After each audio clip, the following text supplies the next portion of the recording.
നമസ്കാരം. നമസ്കാരം. മുൻ മുഖ്യമന്ത്രി പിണറായി വിജയന്റെ ധർമ്മടം മണ്ഡലത്തിലെ അഞ്ചരക്കണ്ടി എന്ന് പറയുന്ന സ്ഥലത്ത് ഒരു ഡെന്റൽ കോളേജ്. ആ ഡെന്റൽ കോളേജിൽ നിധിൻ രാജ് എന്ന് പറഞ്ഞ ഒരു ദളിത് വിദ്യാർത്ഥി ആ കോളേജിന്റെ മുകളിൽ നിന്നും ചാടി മരിച്ചു. ഇന്ന് 100 ദിവസം പിന്നിടുന്നു, 3 മാസം പിന്നിടുന്നു.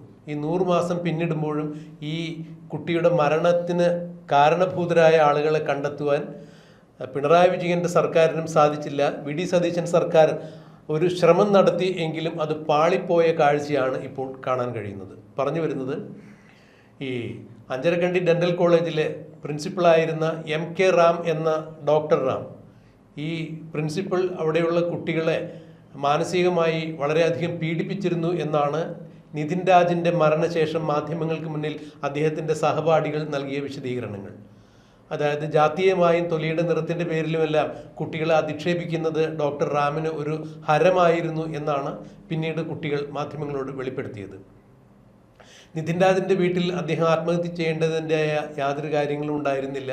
അതുപോലെ കോളേജിലും നിധിൻ രാജിന് മറ്റു പ്രശ്നങ്ങളൊന്നും ഉണ്ടായിരുന്നില്ല.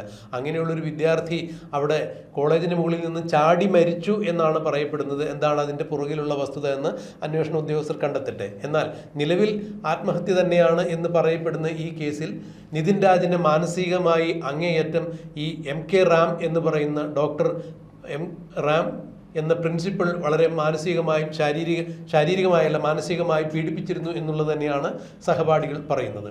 മറ്റ് അധ്യാപകരിൽ ചിലരും ഇതിന് കൂട്ടുനിന്നതായി പറയപ്പെടുന്നുണ്ട്. എന്തായാലും കുട്ടി മരിച്ചിട്ട് 100 ദിവസം പിന്നിടുമ്പോഴാണ് MK റാം എന്ന് പറയുന്ന ഈ പ്രിൻസിപ്പളിനെ ഇന്നലെ പോലീസ് അറസ്റ്റ് ചെയ്ത് കണ്ണൂരിലേക്ക് കൊണ്ടുവരുന്നത്. കർണാടകയിലും കുടകിലുമായി ഇയാൾ മാറി മാറി 3 മാസക്കാലത്തോളം ഒളിവിൽ താമസിക്കുകയായിരുന്നു. എന്നാൽ ഇതിനിടയിൽ തലശ്ശേരി സെഷൻസ് കോടതി, ബഹുമാനപ്പെട്ട ഹൈക്കോടതി, ബഹുമാനപ്പെട്ട സുപ്രീം കോടതി എന്നിവിടങ്ങളിലെല്ലാം ഇയാൾ ജാമ്യ ഹർജി സമർപ്പിച്ചിട്ടുണ്ടായിരുന്നു. കഴിഞ്ഞ മാസമാണ് സുപ്രീം കോടതിയിൽ ഇയാളുടെ ജാമ്യ ഹർജി തള്ളിയത്. മുൻകൂർ ജാമ്യം കൊടുക്കില്ല എന്ന് സുപ്രീം കോടതി നിലപാടെടുത്തതോടുകൂടി കേരളത്തിലെ പോലീസും വെട്ടിലായി. പിണറായി വിജയൻ സർക്കാർ ഭരിച്ചിരുന്നപ്പോൾ ഒരു കാരണവശാലും റാമിനെ പോലീസിന് കണ്ടെത്താൻ സാധിച്ചിരുന്നില്ല. കർണാടകയിലെ ഏതൊക്കെ പ്രദേശങ്ങളിൽ ഇയാൾ ഒളിവിൽ താമസിച്ചിരുന്നു എന്നാണ് പറയുന്നത്. എന്നാൽ വി ഡി സതീശൻ സർക്കാർ അധികാരത്തിൽ വന്നപ്പോൾ ഈ കഴിഞ്ഞ ദിവസം കുടകിലുള്ള ഒളി സങ്കേതത്തിൽ നിന്നും റാമിനെ കൂട്ടിക്കൊണ്ടുപോന്നു. അങ്ങനെ കണ്ണൂരിൽ ഇയാളെ ചോദ്യം ചെയ്തു. ഒടുവിൽ കോടതിയിൽ ഹാജരാക്കുന്ന സമയത്ത് ഇയാൾക്ക് കോടതി ജാമ്യം നൽകുന്ന ഞെട്ടിക്കുന്ന കാഴ്ചയാണ് നാം കണ്ടത്. അവിടെ കോടതിയിൽ റാമിന് വേണ്ടി ഹാജരായ അഭിഭാഷകൻ പറഞ്ഞത്, ഒരാളെ അറസ്റ്റ് ചെയ്യുമ്പോൾ സുപ്രീം കോടതിയുടെ ചില നിബന്ധനകളുണ്ട്. എന്തിനാണ് അറസ്റ്റ് ചെയ്യുന്നത് എന്നുള്ള കാരണം വ്യക്തമായി അയാൾക്കറിയാവുന്ന ഭാഷയിൽ എഴുതി അയാൾക്ക് കൊടുത്തിരിക്കണം. അതുപോലെ തന്നെ അയാളുടെ അഭിഭാഷകനെയോ ബന്ധുക്കളെയോ ബന്ധപ്പെടാനുള്ള അവസരം നൽകണം. അറസ്റ്റിലായി കഴിഞ്ഞാൽ എവിടെയാണ് താനുള്ളത് എന്നുള്ള വിവരം അറിയിക്കുവാൻ അയാളെ ഫോൺ ചെയ്യുവാനുള്ള സൗകര്യം ഉണ്ടാക്കി കൊടുക്കണം. ഇങ്ങനെ നിരവധി കാര്യങ്ങൾ സുപ്രീം കോടതി ചൂണ്ടിക്കാണിച്ചിട്ടുണ്ട് ഒരാളുടെ അറസ്റ്റുമായി ബന്ധപ്പെട്ട്. ഇത്തരം കാര്യങ്ങളൊന്നും പാലിക്കാതെയാണ് ക്രൈംബ്രാഞ്ച് ഇയാളെ അറസ്റ്റ് ചെയ്ത് കസ്റ്റഡിയിലെടുത്തത് എന്ന് പറയുമ്പോൾ തീർച്ചയായും കോടതിക്ക് അത് കൈയും കെട്ടി നോക്കി നിൽക്കാൻ സാധിച്ചില്ല. അയാളെ കോടതി ജാമ്യത്തിൽ വിട്ടു. എന്നാൽ പിന്നെയും അവിടെ നാടകീയമായ സംഭവങ്ങളുണ്ടായിരുന്നു. കോടതിയുടെ പുറത്തു നിന്നും ഇയാളെ ക്രൈംബ്രാഞ്ച് ബലപൂർവ്വം പിടിച്ചെടുക്കുന്നു, ക്രൈംബ്രാഞ്ചിൻ്റെ ആസ്ഥാനത്തേക്ക് കൊണ്ടുപോകുന്നു. ഉടനെ തന്നെ റാമിൻ്റെ ഭാര്യയും മറ്റ് കുടുംബാംഗങ്ങളുമെല്ലാം വീണ്ടും അഭിഭാഷകരുടെ അടുത്തേക്ക് എത്തുന്നു. അഭിഭാഷകർ വീണ്ടും കോടതിയിലെത്തുന്നു. ഈ കോടതി ഇടപെടും എന്ന് കണ്ടതോടുകൂടി വീണ്ടും ക്രൈംബ്രാഞ്ച് ഇയാളെ ബന്ധുക്കൾക്ക് വിട്ടുകൊടുക്കുന്നു.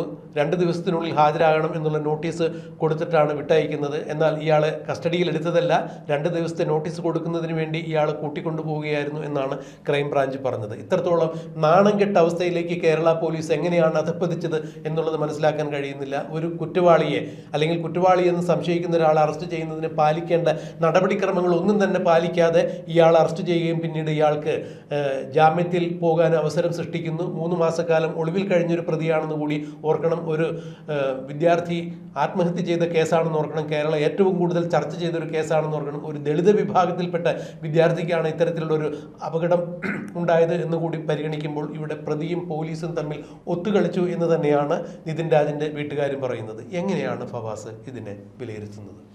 ഈ കേസ് നടക്കുന്നത് കഴിഞ്ഞ മാസം, ഈ പ്രശ്നമൊക്കെ നടക്കുന്നത് കഴിഞ്ഞ ഏപ്രിൽ 10-നാണ്. അതായത് കണ്ണൂർ അഞ്ചരക്കണ്ടി ഡെന്റൽ കോളേജിലെ BDS വിദ്യാർത്ഥിയാണ്. തിരുവനന്തപുരത്ത് ഉള്ള ഒരു വിദ്യാർത്ഥിയാണ് ഇദ്ദേഹം. വീട് അവിടെയാണ്. അപ്പോൾ ഈ ഒരു വിഷയം നടക്കുമ്പം അവിടെ നടന്നത് ഈ പറഞ്ഞ പോലെ അദ്ദേഹത്തെ മാനസികമായി തളർത്തി എന്ന് പറയുമ്പോൾ അത് എങ്ങനെയെന്നുള്ള ചോദിച്ചിട്ട് നടക്കുന്നുണ്ട്. അത് ഈ പറഞ്ഞ പോലെ അദ്ദേഹത്തെ ജാതി അധിക്ഷേപിച്ചുകൊണ്ടാണ് അവിടുത്തെ പ്രിൻസിപ്പൽ ഇത്തരത്തിൽ നിരന്തരമായി പലതരത്തിലുള്ള തൊലിയുടെ നിറത്തിന്റെയും ജാതിയുടെയൊക്കെ പേരിൽ അധിക്ഷേപിച്ചു എന്നാണ് സഹവിദ്യാർത്ഥികൾ പിന്നീട് മാധ്യമങ്ങൾക്ക് വെളിപ്പെടുത്തിയത്. അപ്പം ഒരു നിവൃത്തിയും ഇല്ലാണ്ടാണ് ഏറ്റവും അവസാനം അദ്ദേഹം ഈ പറഞ്ഞ പോലെ അറസ്റ്റ് ചെയ്യുന്നത്. അപ്പം കേസിന് ഈ പറഞ്ഞ പോലെ പോലീസ് വലിയ തരത്തിലുള്ള വീഴ്ച പറ്റി എന്നുള്ളത് സത്യാവസ്ഥയാണ്. വി ഡി സതീശൻ സർക്കാരിന് ഏറ്റവും വലിയ തിരിച്ചടി, അറസ്റ്റ് ചെയ്തു എന്നുണ്ടെങ്കിൽ പോലും അതേപോലെ തന്നെ വലിയ തിരിച്ചടിയും ഈ സാധനത്തിലോട്ട് വരുന്നു എന്നുള്ളതാണ്. മാത്രമല്ല ഇതിൻ്റെ ഒരു കാരണം ഈ പറഞ്ഞ പോലെ അധ്യാപകരിൽ നിന്നുണ്ടായ ഈ പറഞ്ഞ പോലെ ജാതീയത പറഞ്ഞുകൊണ്ടുള്ള കുറ്റം, അല്ലെങ്കിൽ ആ ജാതീയത പറഞ്ഞു കളിയാക്കുന്നു, പരസ്പരം നിരന്തരമായി മറ്റ് വിദ്യാർത്ഥികൾക്ക് മുമ്പിൽ വെച്ചുകൊണ്ടും അല്ലാണ്ടെയും ജാതി പറഞ്ഞുകൊണ്ട് അദ്ദേഹത്തെ കളി. നമ്മൾ ആലോചിച്ച് നോക്കണം, ഏതാണ് ഈ കേരളം എന്നുള്ളത്. ജാതി ഉന്മൂലനമൊക്കെ കഴിഞ്ഞു പോയി എത്രയോ കാലമായി. ഒരു കാലത്ത് ഏറ്റവും കൂടുതൽ ഇന്ത്യയിൽ ജാതീയത ഉണ്ടായിരുന്ന, തൊട്ടുകൂടായ്മ ഉണ്ടായിരുന്ന ഒരു സംസ്ഥാനമായിരുന്നു കേരളം. ഇന്ന് അത് ഏറെക്കുറെ ഇല്ലാണ്ടായത് നമ്മൾ വിശ്വസിക്കുന്ന അതേ കേരളത്തിലാണ് ഇപ്പോഴും ഈ ഉന്നത തസ്തികളിൽ ഇരിക്കുന്ന വിദ്യാഭ്യാസം പഠിപ്പിച്ചു കൊടുക്കേണ്ട കുട്ടികൾക്കിടയിൽ അധ്യാപകർ ഇത്തരത്തിൽ ജാതീയതയും കൈപിടിച്ച് നടക്കുന്നത് എന്നുള്ള സംഭവമാണ്. ഇനിയിപ്പം ഇദ്ദേഹത്തിൻ്റെ കാര്യം നോക്കുകയാണെങ്കിൽ ഇദ്ദേഹം ഈ കേസുമായി ബന്ധപ്പെട്ട് 3 മാസത്തോളം ഒളിവിലായിരുന്നു എന്നുള്ളതാണ്. മാത്രമല്ല ആന്ധ്രാപ്രദേശിലെ ചിറ്റൂർ, ഗുണ്ടൂർ എന്നീ പല സ്ഥലങ്ങളിൽ അദ്ദേഹം വേഷം മാറി നടന്നു. അതുപോരാത്തിന് പിന്നീട് കർണാടകയിലെ പല സ്ഥലങ്ങൾ, ഉൾഗ്രാമങ്ങളിലും അദ്ദേഹം രൂപം മാറിയിട്ടും വേഷം മാറിയിട്ടും നടന്നു. ഇതൊന്നും കൂടാതെ അദ്ദേഹം മൊബൈൽ ഫോൺ പോലും യൂസ് ചെയ്തിരുന്നില്ല എന്നുള്ളതാണ് ഉദ്യോഗസ്ഥരൊക്കെ പറയുന്നത്. അപ്പോൾ ഇത്രത്തോളം എന്താ പറയുക, വളരെ കരുതലോടെയാണ് അദ്ദേഹം ഓരോ മൂവ്മെൻറ്റ് എടുത്തിരുന്നത്. 100 ദിവസത്തിലധികം ഒരാൾക്ക്, അതായത് റാമിനെ പോലുള്ള ഒരാൾക്ക് അന്യസംസ്ഥാനങ്ങളിൽ ഒഴിവിൽ കഴിയുന്നതിന് വേണ്ടിയുള്ള സാഹചര്യം എങ്ങനെ ഉണ്ടായി, അല്ലെങ്കിൽ കേരള പോലീസിൻ്റെ അലംഭാവം എത്രത്തോളം ഉണ്ട് എന്നുള്ളതാണ് ഇവിടെ എടുത്തു പറയേണ്ട ഒരു കാര്യം. ഞാൻ വിഷയത്തിൽ നിന്ന് മാറിപ്പോകുന്നില്ല, ഫവാസിന് ഇടപെടുകയാണെന്ന് വിചാരിക്കരുത്. ഏലത്തൂർ ട്രെയിൻ തീവെപ്പ് കേസുമായി ബന്ധപ്പെട്ടിട്ട് ഒരു പയ്യനെ നമ്മൾ അറസ്റ്റ് ചെയ്തിട്ടുണ്ടായിരുന്നു. അത് മഹാരാഷ്ട്രയിലുള്ള കൊടും വനങ്ങളിൽ ചെന്നിട്ടാണ് അവിടെ നിന്ന് ഇയാൾ അറസ്റ്റ് ചെയ്തിട്ട് പോലീസ് കൂട്ടിക്കൊണ്ടുവന്നതെന്ന് ഓർക്കുമ്പോൾ തീർച്ചയായും കേരള പോലീസിനെ സംബന്ധിച്ചിടത്തോളം ഇതൊന്നും വലിയ കാര്യമല്ല.